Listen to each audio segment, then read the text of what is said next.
welcome to the Canada News with your host Divya. Now let's take a look on the headlines.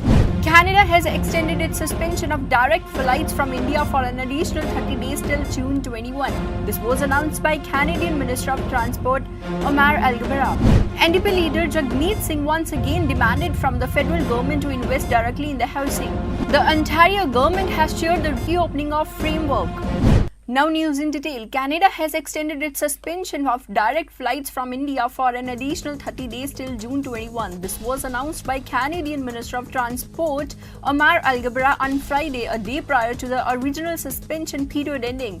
Until June 21, he said, "We are suspending all commercial and private passenger flights arriving in Canada from India and Pakistan for an additional 30 days. He tweeted that temporary flight restrictions on India and Pakistan have significantly reduced the risk of importing cases and new variants. We are extending these temporary measures to protect the health and safety of Canadians." A new report has revealed that house prices in Canada will not fall in the future. Following this, NDP leader Jagmeet Singh once again demanded from the federal government to invest directly in housing so that first-time home buyers can get affordable houses, who even accused the Liberal government of making claims. The problem, what we're going through right now in terms of a global pandemic and the COVID-19 crisis is not the only crisis we're dealing with. Before the pandemic, we heard from so many people who said their biggest worry was they could not find a place to live. And if you think about finding a place to call home, it is probably one of the most important things in your life. If you don't have a home, every next step in your life, building a family, finding a partner, everything else seems impossible without having a place to call home. It just gives you that security, that place to start from. And the reality is, before the pandemic hit, people couldn't find a place to call home. People couldn't buy a home. They couldn't even imagine renting a place they could afford. And now the crisis has made it only worse. So this is a crisis that has not gone away. The pandemic has made this crisis even worse. And we're talking about all people from all walks of life, whether they're young professionals with a decent salary, people who've got low income, people with no income, the homeless, everyone is struggling. And that's why it's so important. And that's why we are committed to finding a solution. And what we've seen, and Jenny pointed this out, the Liberals have talked a lot about housing, have made announcements on housing, but it hasn't made people's lives better. When it comes down to it, people still can't find a place to call home. The housing crisis is still out of control, and there aren't really any solutions for people. And we've got to change that. It's not enough to just talk about housing or to declare it's a crisis. We want to see real action to actually get people a place to call home. So we're going to propose two real major solutions, two-pronged approach to this problem. One, we know that there's speculation driving up the cost of housing. So we need to get at that speculation. And so what we're proposing at the national level is a tax on foreign investment to discourage foreign investors from putting their money into the Canadian housing market like it's a stock market and to try to make money off it, to commodify it. We want people to be able to have a place to call home, not to use the housing market like a commodities market. The second thing is, we know that money laundering, while in BC it's something that people are more aware of, money laundering is directly increasing pressures on housing, and we need to tackle that. And the best place to do that is at the federal level. And then it comes to housing. We want to look at this difficult time that we're going through and look forward to a recovery where housing is at the heart of the recovery. We can create incredible jobs in communities, and we can build more housing. We want to see a massive, significant, substantial investment into housing.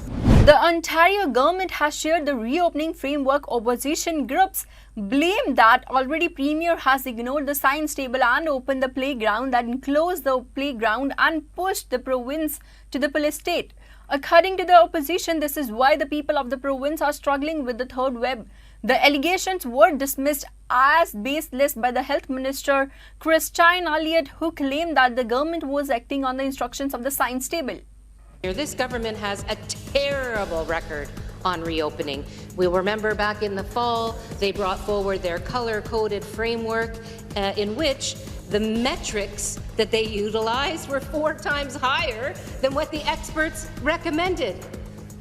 Back in February, the science table predicted that if the government rushed the reopening and didn't put in place extra public health precautions, that we would be in a very terrible situation. They predicted disaster, and lo and behold, The Premier ignored their advice and walked us right into this brutal third wave.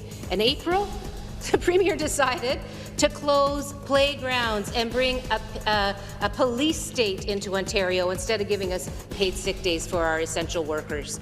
That's not what the science tables recommended. And now, apparently, there's been another marathon cabinet battle underway. Will this Premier commit this time to not rely on buddies and lobbyists and stakeholders in his decision-making, but actually listen to the science? Order. Minister of Health, reply. Mr. Speaker, well, since the beginning of this pandemic, our government's top priority has been the health and well-being of the people of Ontario. And since the arrival of the more transmissible variants to the province, which was actually what did lead to the third wave, we've continued to take the necessary actions to control the spread. But we continue to rely on the advice and recommendations of our Chief Medical Officer of Health, our Public Health Measures Table, and many other medical experts to review the science and the data and the clinical evidence to provide us with advice and recommendations on when we can safely start to reopen the province, when the time is right. Because there are many factors that need to be considered, including the numbers of the cases that we're seeing in the province, what's happening with hospitalizations, new hospitalizations, as well as ICU rates, the R rate, public health system capacity, and of course the rate of vaccinations, which are going extremely well. We've now vaccinated over 7.5 million people in the province of Ontario. That's very good news. Final supplementary. The problem is they don't take the experts' advice. They don't take the advice. We cannot get this wrong again. It is important to get it right. Parents want their kids back in schools. The NDP MPP Sarah Singh raised the issue in the Assembly that the Canadian Centre for Policy has advised the Ontario government to remove private players from long-term care homes so that the improvements can be made and seniors can be properly cared for instead of profit. Sarah Singh questioned whether the government would accept these recommendations or not. The government claimed that major improvements have been made in long-term care centres and the government is constantly working in this area. Speaker, this morning the Canadian Centre for Policy Alternatives released a new report that calls on this government to commit to ending private for-profit long-term care in Ontario.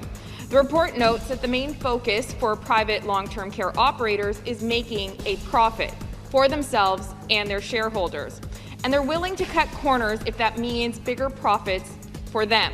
We've seen this clearly throughout the pandemic with many homes withholding PPE and not paying their PSWs and frontline workers a livable wage. Speaker, the main focus of anyone in seniors care should be making sure seniors are safe and healthy. But that's not what's happening here in Ontario. And that's why the COVID-19 death rate in for-profit homes was twice the rate of non-profit homes and 5 times the rate of publicly owned homes, Speaker. My question through you to the Premier is, will the Conservatives let this report and recommendations sit on the shelf yet again, like all the other advice they've been given, or will they take responsibility, take action, and take the profit out of long-term care? To reply, the government House Leader. Thank you very much, Mr. Speaker. Of course, we started taking action from day one when we were elected, Mr. Speaker. We didn't need reports to tell us that we needed to make some significant investments into long-term care. That is why, of course, we started immediately back in 2018 to build long-term care beds. Look, I've said on a number of occasions, Mr. Speaker, the fact that the previous Liberal administration only built some 600 beds over the time that they were in office is completely unacceptable. There were 4 previous Liberal administrations that did nothing to build out long-term care, did nothing to refurbish some of the older homes, did nothing for staffing strategy. Look, what we're doing is putting 2,000 new nurses in stream, 27,000 new PSWs, 30,000 additional spaces, Mr. Speaker. This is an incredible step on our way to ensuring that every resident of long-term care gets 4 hours of care, a North American level of care, leading level of care, Mr. Speaker. We're well on our way to the best system in North America, and I hope the members opposite will support us on that. Supplementary question.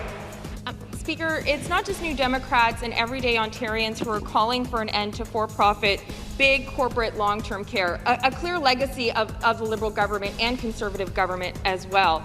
Ontario's Premier Doug Ford has announced a 3-phase reopening plan for the province. Under these phases, outdoor restrictions will be the first lifted and pandemic-related phases will be phased out. Premier Ford says that Health Department is now continuing to release positive trends. Collectively, as Ontarians, we have saved thousands of lives, and that is thanks to your sacrifices. Today, we're seeing increasingly positive trends in key public health indicators. As a result, we're now in a position to look at a slow and measured reopening of the province. And working in lockstep with our public health officials, we have created a plan to safely reopen in the coming weeks. This is being done slowly and with extreme caution. That is the only way it will work. And it will be done through a gradual 3-step roadmap to safely reopen Ontario. Similar to the UK, Quebec, and Saskatchewan, we're taking a gradual and phased approach based on hitting vaccination targets. Minister Elliott has done a tremendous amount of work on this, and she will take you through these details very shortly. But it is absolutely crucial to understand how this plan will work and why we've moved in this direction with a phased 3-step approach. The reality is, COVID-19 remains a significant threat to us. New variants continue to enter the province every single day. But our vaccine rollout is accelerating at an incredible pace. We continue to set new daily records for doses administered. We have lowered eligibility to anyone over 18 across the province, and almost 60% of adults have received their first shot. But the speed at which we get through this reopening, we will come down to one thing. Ontario's Health Minister Christine Elliott announced the reopening plan, saying the government has drawn up a roadmap for the reopening. He said that the roadmap has been prepared on the basis of public health measures. Christine Elliott said that the outdoor services are being reopened by the setting limits on gatherings. She also said in the meantime, the opening of public health expert is being taken. While now is not yet the moment to reopen the province, today we are releasing our roadmap to reopen. The roadmap represents a way out of the pandemic and provides a clear path forward on what will be carefully and safely reopened and when. It includes 3 steps based on the province-wide vaccination rate and improvements in key public health and healthcare indicators. When it is time to exit the province-wide emergency brake, we will begin first with the settings that we know are the safest. Step 1 of our roadmap has an initial focus on resuming outdoor activities with smaller crowds, where the risk of transmission is lower, along with permitting retail with restrictions.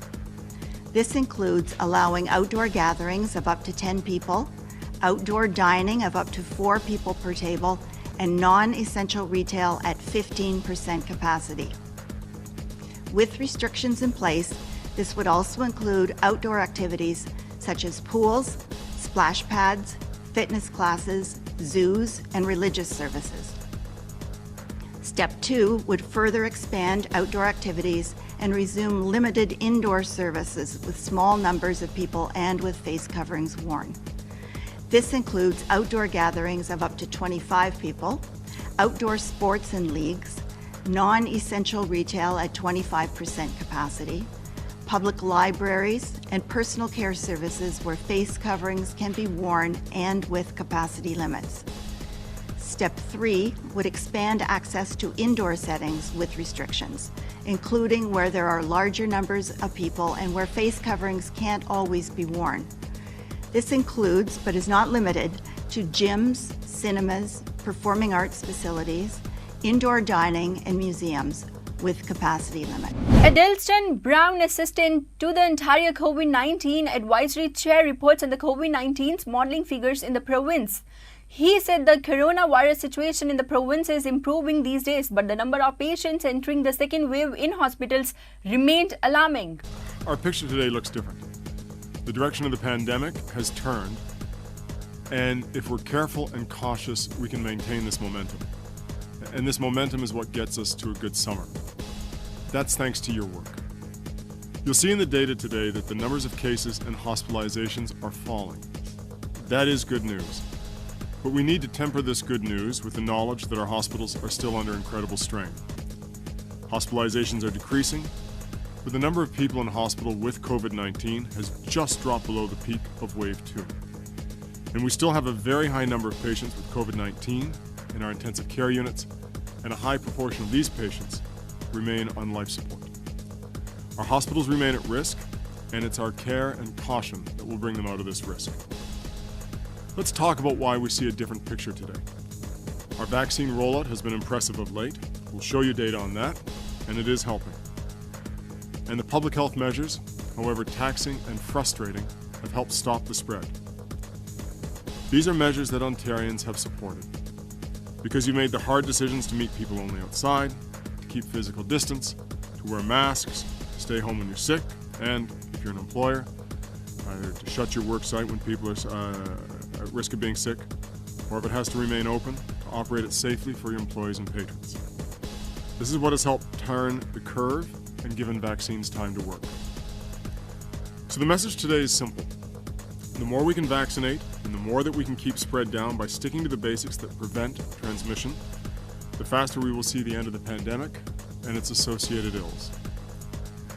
The projections we'll present today are clear. We are doing better than much of the world, but we're nowhere near yet the case counts we see in countries like the United Kingdom. The models suggest that reopening on the 2nd of June will lead to a rise in cases that will likely subside later in the summer. British Columbia Premier John Hargan outlines the COVID-19 vaccine procedure for the children aged 12 to 17 in the province. It is noted that the Pfizer vaccine has recently been approved for the 12 to 17-year-old age group, which outlines a vaccine strategy in British Columbia. The Esquimalt and Songhees First Nation. I'm joined here today for the regular briefing of Dr. Henry and Minister Dix to update on the state of COVID cases and a history of how we got here and what the vaccine program has been able to do for us to this point in time. I'm also very excited to advise that effective yesterday, we have lowered the age for vaccinations to 12. So 12 to 17-year-olds are now available to register, to get a booking, and get a vaccination. That's good news for families who will want to do this together as we increase our immunity in households and communities right across the province. This is an exciting time for us as we see case counts coming down, the burden on our hospitals lessening somewhat, and some light at the end of the tunnel. But I'm here today on a normal day for Dr. Henry and Minister Dix to talk directly to you to reinforce that there are public health orders in place. There are travel restrictions in place, not to the beginning of the long weekend, but to the end of the long weekend. As a province, we've come a great distance over the past 15 months. Families, businesses, communities, individuals have struggled through this pandemic, and we have a little ways to go yet. But we're so close. I urge all British Columbians to recognize that we do have public health orders in place until Monday evening at midnight. Tuesday, next week, Minister Dix, Dr. Henry and I will be back again to talk about our restart plan. We're all excited about a positive summer and a hopeful fall, but we got to get there. We have to get there, and that means adhering to the restrictions that are in place today, tomorrow, and throughout the weekend. I'm confident that British Columbians can make this modest sacrifice for one more long weekend so we can protect our frontline workers who have been there for us for the past 15 months and well before that, keeping us safe when we most need it. They need us right now to follow the orders so that we can have the summer that we all want to see.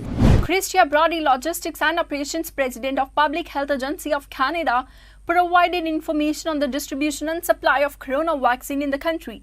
She said a large consignment of vaccines had been shipped to Canada this week, with more than 2 million Pfizer vaccines doses distributed in Canada over the past 3 days. It's an honor for me to return to the agency. This organization has momentum.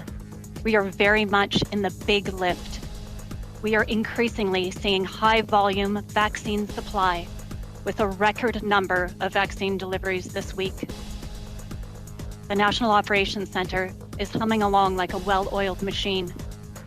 Collaboration with provinces, territories, Indigenous communities, and other government departments has set a solid foundation for the efficient distribution of vaccines across the country. It has set the conditions for success as we begin to operate at scale. These relationships are important as we position to receive vaccine doses in the millions on a regular basis. This week is a big week for vaccine supply. Over 2 million Pfizer-BioNTech vaccine doses have gone out in the past 3 days alone. Another 1.4 million doses of Pfizer-BioNTech are being distributed today and tomorrow, ahead of schedule, an advance on next week's deliveries due to the upcoming holiday on Monday.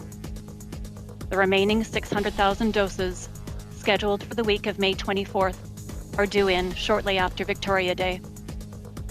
For Moderna, today, we received 1.1 million doses that will be delivered to provinces and territories between now and Saturday. We continue working with the manufacturer on upcoming delivery schedules.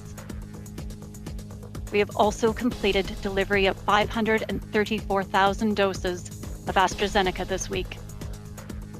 We are focused on the goal and will keep working tirelessly to provide vaccines to Canadians. We are an integrated team of public servants and CAF professionals. The NDP's provisional MP and opposition education critic Merit Stiles, as well as the public school boards across Ontario, are being asked by 76% committee chairs to block Premier Doug Ford from implementing a permanent online learning plan. In a letter to Education Minister Stephen Leachy, MPP Style and chairs shared their main concerns about the lack of transparency. He said that the making online learning a permanent alternative would lead to centralization of education and control of online learning and loss of control from school boards.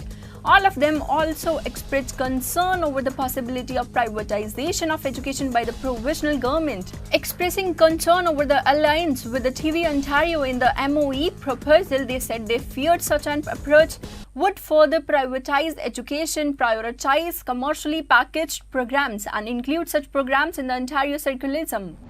So that's all we have in this bulletin. Thanks for watching. Stay tuned for more updated news.